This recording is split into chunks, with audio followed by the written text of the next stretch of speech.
Hello, welcome to Aero Bandwidth, your source for everything you need to know about the technologies, trends, and concepts that are steering our industry today. We hope that you enjoy this episode, and if you do, please subscribe.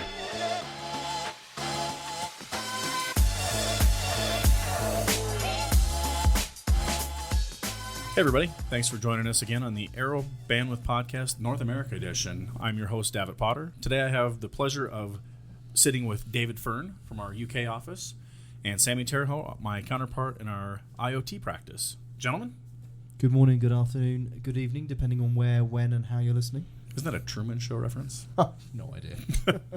I'll say good afternoon because right now it is afternoon where we are. Yeah, That's fair enough. Lovely Denver, Colorado. So the theme we're going to talk about today is IoT, and we'll kind of ramble around a little bit. So it's on everybody's mind. I think it's the cool buzzword du jour. The three of us actually represent our global practices team, right? So Sammy's got the IoT segment, David has data intelligence, and I have the advanced infrastructure, call it security, infrastructure, networking, the stuff that actually powers the things that we do. The stuff that knits everything together for us. Yeah. So what we're being tasked to do as an organization, the three of us and Aero overall, and then the partners that we're talking to, is IoT's out there, but it's not just sensors, it's not just analytics, it's not just stuff. So, Sammy, you come to us with extensive experience from that. So, this from the partner community, what are they asking you, and what should they be looking for? Sure.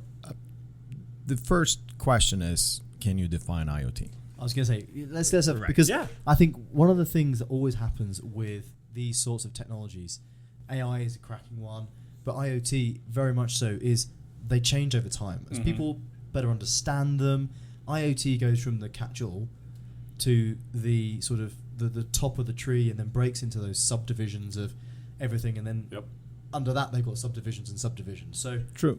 So IoT as an acronym means Internet of Things, which implies that we want to connect more and more things. Yep. Great. But why? Right? That's the $1 million question. That's a good question. Right. So the value of IoT isn't necessarily what devices do we connect. The value of IoT is what do we do with the data that we extract from all these devices.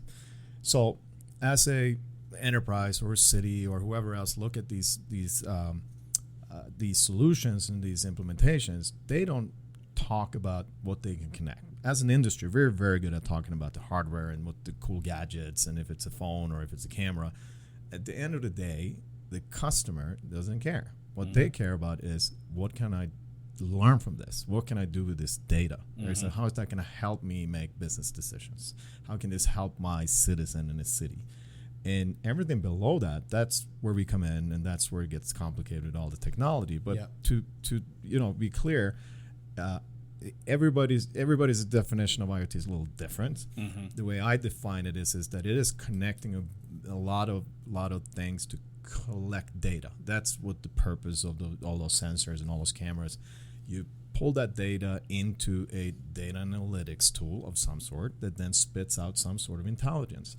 If you can use that intelligence well, you might have a good business outcome. If the solution starts with just cool gadgets, it typically becomes a pet project for the IT department because they think it's cool. Yeah. But it doesn't connect back to the business. Right. So, IoT as an acronym isn't very good. No, right? And actually, it's there to collect more data. It is about collecting more data from more disparate locations than we previously could do. But I think you're absolutely right. I think this is one of the areas which is often forgotten, is that collecting data is only useful if you're doing something with the data. Correct. And I think that's been quite forgotten. I mean, I've seen a lot of IoT demonstrations where someone goes, look, I've got a temperature sensor over there, and I'm like, oh cool, what are you inferring from that? Well, I've just got the temperature graphed over time on this screen here, and I'm like, that existed a long time ago, and it cost about 89p on Amazon. It's called a thermometer, right? But I put it on the internet. It's cool. Yeah, exactly. But people are like, oh, I've sent it. Literally, it's going all the way around the earth, and I'm like, great. That's a pet project. That's a waste of time. Right. It is a waste of time. But if you're into pet projects, if you're into cool gadgets, cool. Yeah, go and buy yourself an Arduino starter kit. Right. No, you're true. But I have a couple. The trick is integration. right? Can I integrate this data into something useful? And you know, I can talk about my house. My house is an intelligent house. I've connected everything. I can control my locks, and I have security cameras, and I can turn my lights on and off.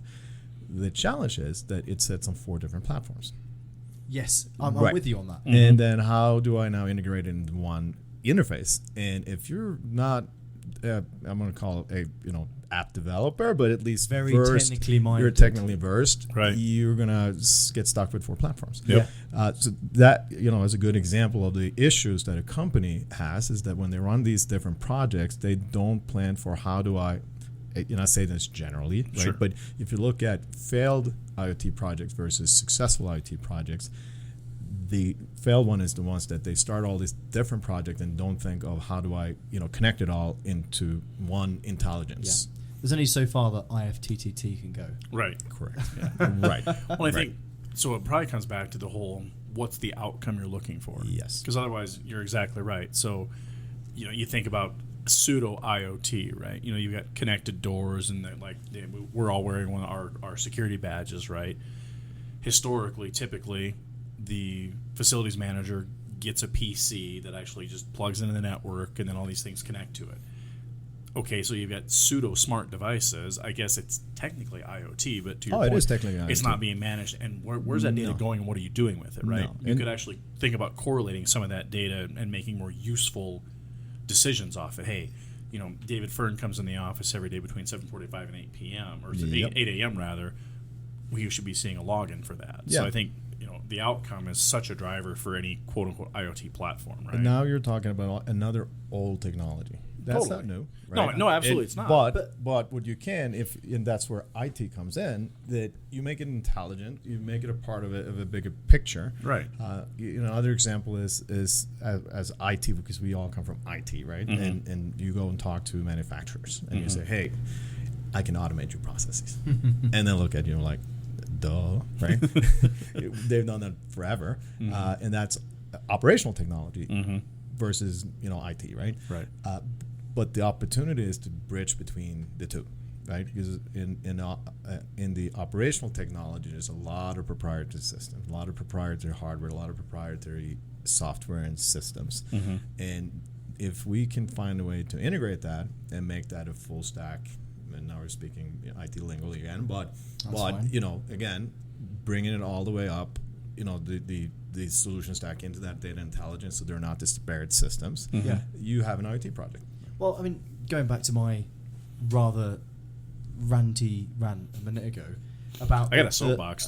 That's fine. I'm going to step down off it now, because I'm going to say, if that same person turns around and goes, I've got a temperature sensor over there, and I'm graphing the temperature over time, but I'm using that information to then perform an action that turns. So we were in London, in our London office, we were looking at how we could make the office intelligent as a bit of an example in the early days, about 2 years ago, in how we could actually make the office intelligent and become our own sort of showcase of IoT.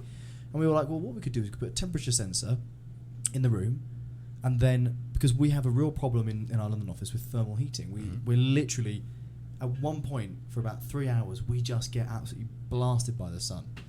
But obviously, the heating system doesn't really compensate for that.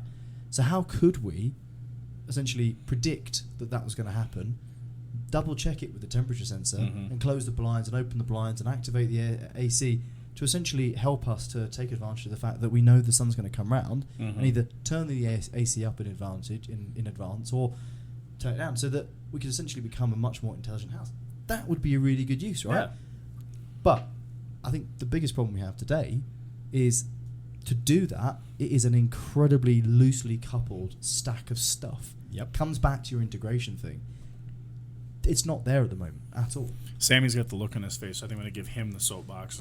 Yeah. Go ahead. Well, it is there, but and this is where the audience of partners starts to get nervous, because it is there, but how, and what do I need to do to get there? Is everybody else running towards that and I'm behind, right? And it is complex. Let's be honest, it is complex, and even within the IT world, and we talked about the building, the house, or in this case the office, even those, a lot of those systems are proprietary. At least it's one platform that can do a few things, but not all of it. And the opportunity for any partner isn't necessarily to say, hey, I want to learn and do everything, because quite frankly, no one can do everything. But what am I really good at, and how can I add value into this entire ecosystem? Traditional, at least, again, coming back to IT, it was very linear in terms of channel model. Right? You had a manufacturer, a server, whatever. You had a distributor, you have a partner and a customer. Very, very linear. In the IoT world, it's more of a ecosystem where you one day you may be competing with a partner, and the next day maybe be collaborating with a partner or even a manufacturer. It's very different in every single case, and that's where people start talking about these aggregation programs, where partners cooperate with other partners to be successful in a sell and an implementation. So what is we're a distributor, right? Do we have an aggregation program? Well, I want to change that. I don't use the D word anymore. No, I hate the D word. I lay that up. We're a technology partner, right? And that's one of my big things. What aggregation means for most in the industry, and I look at most of the manufacturers. You can look at Microsoft, you can look at Intel, you can look at Cisco, name them all. Everybody has this challenge because they have the same problem as the partners. They don't deliver everything that goes into that solution. Right. They deliver part of it. So they then talk about, hey, let's create this aggregation program where different partners can collaborate with other partners. And typically what it is, it's a portal with names of partners that have been vetted or certified. And then the supplier says that, or vendor says that, hey, if you need help with XYZ, then call this guy.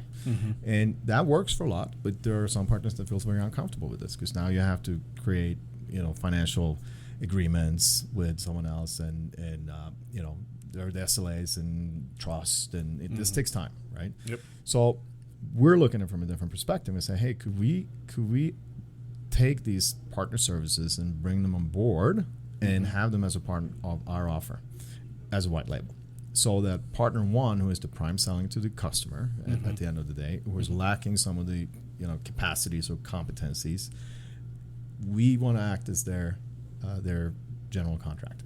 Like when you're building a house, you need an electrician, you need a plumber, right? Yeah. So we can find those services on behalf of partner one, right? And we can put that into this solution. So it's not just the hardware and software, but also the services. And that's near and dear to my heart, right? I mean, we did this in the ECS business on our professional services, right? We had large integration partners that didn't have capacity to do firewall installations, et cetera. So we actually did the exact model you're looking for. So I mean, it's been a proven thing. Yeah. That's what we're building upon. I have a two-part question. Sure. So part one is, for these partners that are getting into this space, where are their opportunities? What verticals or what specific use cases are we seeing the most of? Because I think, like, again, IoT is this super nebulous. It's so damn big, it doesn't really mean anything. So part one, what is the opportunity? And then I'll go part two after that. All right. So great question. So again, there isn't one IoT solution that fits everybody, right? So it's highly verticalized. It highly specialized into specific use cases. So the solution that goes into a brewery doesn't look anywhere near the solution that goes into a city or into a rental car company that wants to manage their fleet better, right? So every one of these look very different. And my answer to that is that, because I looked at it the other day, and all of these different verticals are in the B's, right? So we're talking billions and billions. And if you're starting with this, then everything is big, right? If you're nowhere, then next year, $1 million is going to be more than nothing, right? Yeah. So I would rather look at who are my customers. Like instead of going and branching out to a different industry, I look at I'm selling a lot to schools, for instance, but I'm selling, the usual PCs and firewalls, route switch, switch infrastructure. That you now can expand within your customer base because you have the relationships. Because at the end of the day, people want to buy from people they trust. You can now sell new things to these customers, right? And that's where we want to come and help, right? Because we don't have those end user relationships, nor do we have the interest in going and selling direct, right? But we have the know-how, and we know Yeah. how industries work. So I would start there and say, okay, what am I good at, or who am I selling to? And the second thing is, what is my value, right? So I'm an infrastructure specialist or wireless specialist, or I'm all into data analytics, or even physical security. That is totally changed now and going digital, right? Yep. So that's where I would look, and we want to help you assess your business and assess your know-how and your capacity and capability, and help you go to the next level. So part two of that question then is, with that in mind, so I'm going to my existing customer base, because you're right, I know them. School's a good example, right? So I'm selling them firewall, route, switch, infrastructure, some software. I'm going in with IoT, whatever that might be. Maybe it's a prox card detection or facial recognition. Yeah, but see, let me stop you there. This is the key. You don't go in and sell IoT. You go in and sell a solution to a problem. So that was he stole my question. I stole your question. That was a nice setup. So are there? So I'm going to finish my question now. Darn it. Are there? No, you're fine. So when you have those relationships, are there basic core competencies outside the norm that people should be looking at? Right. I mean, are there certain commonalities between some of these things that would behoove customers to know? I mean, certain aggregation platforms, certain skill sets that are missing that are easier to get into as an adjacency. So let's say I'm primarily a security guy, right? If I want to start dabbling, so as a business outcome, right? Customers say, hey, I want to track X, or I want to know more about, we'll use schools for an example, right? I want to know where my students are going. I want to know who's truant. I want to know where they spend time, if they're in study hall, if, David's out smoking like he does. Are there some skill sets that they should know? There isn't an easy answer, because again, it's so different to every situation. But okay, talking to the more of the regional partners, local partners. I'm not talking about the globals and the national, because they built these services out. But I'm in this second or third tier type of environment. It's time for size of city, right? And I'm the incumbent partner that sells into the city, into the schools, and I'm really good at physical security. Well, have you thought about gunshot detection? Have you thought about license plate reading and facial recognition? These are technologies, but you're trying to come to an outcome, and this is safety, right? So it's outside of just the barrier with locks, right? You can now do prediction. So think about who has access to the campus, and can that be matched against a intelligent database that said, hey, somebody just entered the campus that isn't supposed to be here. It could be connected to some crime database. If those are the things I would look into, right? Versus just being the hardware delivery platform. But no, that's fair. That's a skill then. That's a skill that they need to develop. But this is the point, that they may not need to, right? Because again, if they're that could be a steep learning curve, or it can be expensive to hire people. That's where we come in and say, look, you are close, you got the customers, you're good at this. Let us help you with those things you're lacking. You may then learn future, but don't necessarily take the big investment up front. Yep. Does that make sense? Absolutely.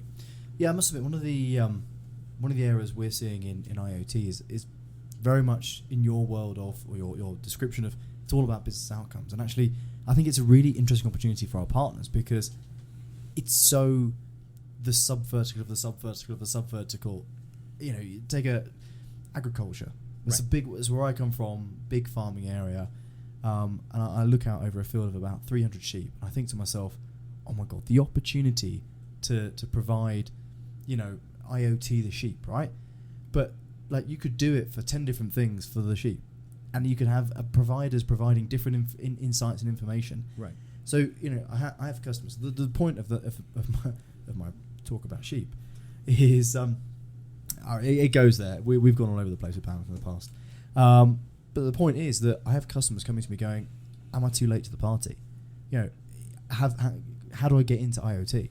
I say, don't worry about the IoT bit. That's what we're here to help you do. Just worry about finding really interesting, really unique business cases that can't be fixed at the moment. Right. So we used to do these things in the UK called discovery workshops. We did them with some really big providers or really big customers who basically turned around and said, well, we got these problems. And I'd be like, stop worrying about the problems you think you can fix with technology and start just telling me about the problems that you think you can't. Because that's where IoT is really relevant. Because all of a sudden people go, but I wouldn't know how to capture the number of people that walk through a door. Or I wouldn't know how to. Well, that's what we're here for, right? Right. We can design, develop all that piece. You just need to tell me what your problem is. Totally agree. But I think getting people to that point, you've almost got to get them to air their dirty laundry about what their deepest problems are in their logistics, their supply chain, their manufacturing process. Yeah. So it's maybe coming back to David's question, what do I need to do different and what do I need to learn? Start looking at my sales, how do I actually sell, right? And my sales organization and what they're good at. If you're good at going in and selling the next shiny box and you're talking about feats and speeds, you're not likely to be very successful in this space. Right. But if you know your customer and you can at least understand their language, right, and you get the clues of what their actual problems are, and they're not IT problems; these are business problems. Yep. Then we can talk about, can technology solve that problem? You had a good phrase a couple weeks back when we were talking about the crane operations. The riches are in the niches, right? That's the reality. True. If you can develop something, I mean, loads of people used to say, you're too niche, you're too niche, you're too niche. No. Being niche is amazing because if you're super niche, you've got absolute focus on delivering the best possible outcome to something. So we worked with a company that worked in construction and we were like, construction. And they were like, no, construction is like that big. And for those of you who can't see my arms because it's a podcast, I'm reaching as far around as I can, right? And they're like, so in construction, there is this, and this. And then there's this, and this. And then inside of one of those little slices, there's this, and this. And then inside of one slice in there. So this particular solution was for crane safety. And it essentially measured the wind and things like that to make sure that the crane wasn't operating or turning into wind. Literally, loads of sensors. A crane could not operate. Building site could not operate. This is the niche of a niche of a niche. And it was a big business for them. And I was like, Jesus, you got to start thinking like that in this world because actually, saying I'm in construction or I'm in agriculture or I'm in healthcare, it's not good enough anymore. You have to say, actually, my specific value to my customer is because I really understand how to best optimize this. Yeah, wind loads on a crane in Midtown Manhattan. I mean, that's... Yep. That's super niche. But then there's another one around, making sure that all the tensions and everything else are fine. And there's another one that essentially makes sure that the ground is as solid as it needs to be. And like 6 different solutions just for the crane. I appreciate that's a huge piece of infrastructure. Right. But there's the same for like mixing and pouring concrete and making sure that walls are straight and doing all these sorts of things. But each one of them is a discrete solution in its own right. And I think that's the thing, right? IoT, very much like data intelligence, because we're quite symbiotic to each other. It is discrete in nature. It's discrete, it's niche-y, but it's fine. And I think the biggest thing I want our partners to take away from all of this is it's okay to be niche. It's okay to have focus. In fact, I think it's critical nowadays to have focus. And come and, don't worry about all of the moving parts, because as Sammy just articulated, that's our job, right? That's our value to you. Yes. Thank you. You articulated that very well. Thank you. And I'm not speaking. Our next podcast, maybe, ultimately, you are that niche player and you do one thing really well, but you may not be able to scale, right? Because you're local. Yes. Well, as a part of this aggregation program, we are looking a lot at app developers, and that and when I say application, it doesn't have to necessarily be a software application. No, it's not like an app on a phone, is it? No, it could be, that solution with the cranes. To me, that's an application, right? Yeah, exactly. As it is in itself, right? And question then is that, are you in the business of just selling one off, or can you do this as a service, or can you do this, do you want to license this out? We can then take that solution to multiple other partners that are part of the program that they can then resell that and be successful in their market, and it's a win-win. That's distribution. And I don't like the deep. That's old school distribution. Sorry. 101, yeah. It's not though, because when have we actually gone to our partners and said, if you work with us to develop and deliver your solution, we will help you take it out to a whole bunch more partners or a whole bigger market. I don't think we do that. I certainly don't think we do that. I guess I meant as a force multiplier. I mean, Yeah, we're good at being a force multiplier. Yeah. Now this is a whole new arena to be a force multiplier. Imagine if we actually went and profiled all of our construction partners and we said, right, so you work in this niche, you work in this niche, well, I've got niches elsewhere, and actually you can either work against them and deliver terrible solutions, or you can work with them and own all of your customer, but with 3 or 4, you essentially become the prime bidder for, and they have 3 or 4 partners underneath you, but then you get to go and sell your service into them. And it's just this sort of really simple, but very, it's a simple, complex problem. It's very easy to say. It's easy to say.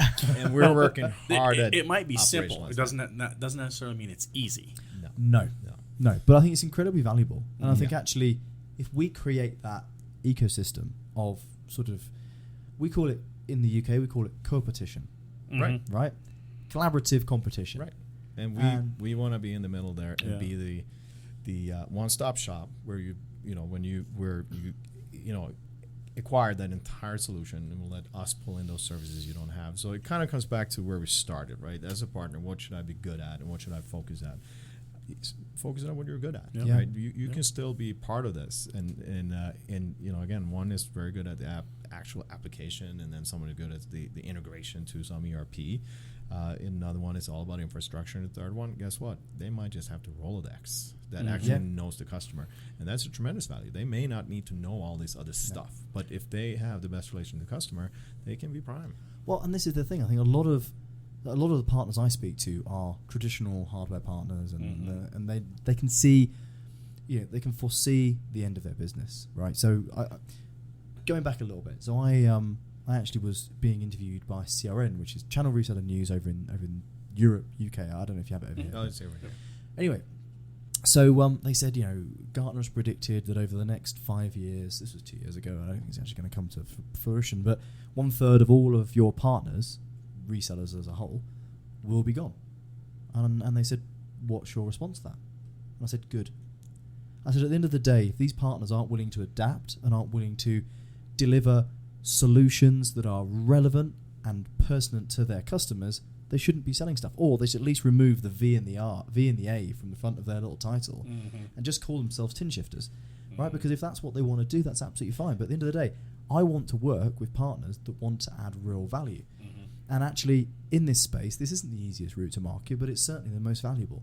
And they've got some really good contacts with some really good people. They need to now start to go out of their way, break how they've done business every day for the last 15 years, because it's not relevant anymore, and start to come and say, actually, do you know what? I can introduce my customer to a partner that I would have otherwise seen as probably competitive 2 years ago, and actually start to build this very collaborative relationship with them.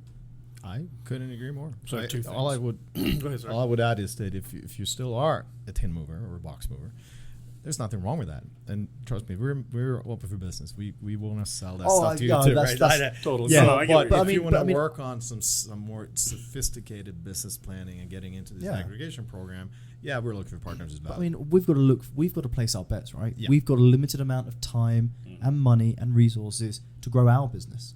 And to that end, we need to place our bets on the most sort of active and people who want to do things, rather than, I call it this, you can take a horse to water, but you can't force them to drink. And if they're not going to drink, I'm going to leave them there. There you go. So I am completely stealing the phrase tin shifter. Because here in the States, it's a box pusher, but tin shifter just sounds way cooler. David has the advantage. Anything he says sounds cooler than me because he has the accent. Yeah. But so more a question for Sammy, but I'm going to steal it. So if I'm a VAR that doesn't want to be a tin shifter and I want to play in this space, what's my first step? Good question.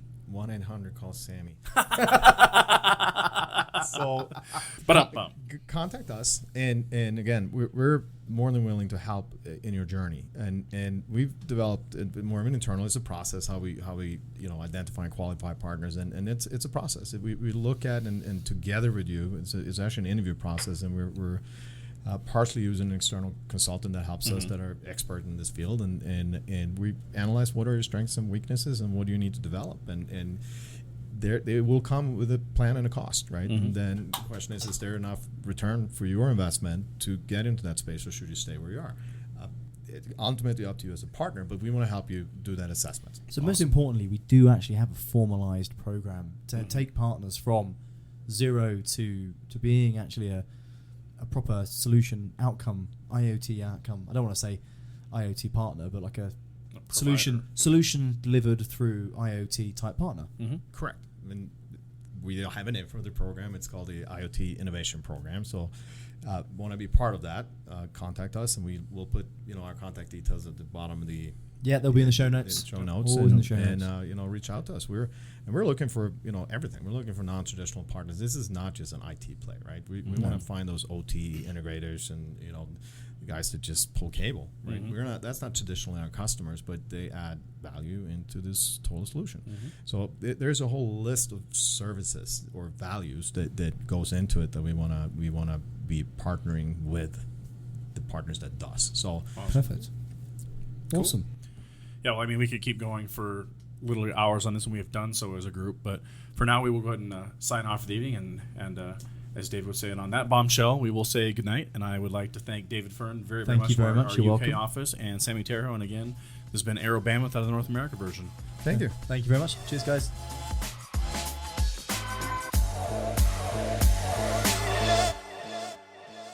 Thanks so much for listening. To contact us on Twitter, use #AeroBandwidth. And we'll see you next week.